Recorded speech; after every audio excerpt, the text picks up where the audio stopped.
Sikia hata siku moja Whozu akizungumzia bana ndoa bana mwakani ama nini. Sasa hivi anafanya mafundisho anafanya madrasa.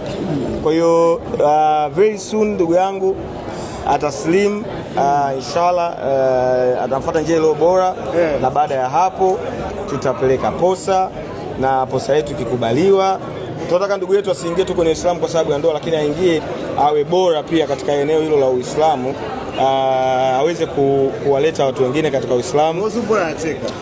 Kwa sababu alikuwa labda apendi lizungumziwa, lakini mimi wacha niliweke wazi kwa sababu naona anapata tabu sana kuulizwa kuhusiana na ndoa na kila kitu. Swala linalochelewesha ndugu yetu bado inabidi ajifunze imani yake hii mpya atakaoenda kuingia, na baada ya hapo naamini tutakamilisha swala la harusi, na sidhani kama kuna harusi itakuwa kubwa kama harusi ya Whozu na Wema. Mimi nakwambia kwa sababu wakati mimi nafunga ndoa nilikuwa na mchoro wa namna harusi yangu iwe, lakini kwa bahati mbaya wakati ule budget zilikuwa.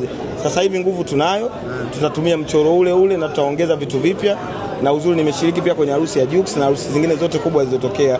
Kwa hiyo najua namna gani tutafanya harusi ya Walelo, John, Whozu, Walid mume wa Wema.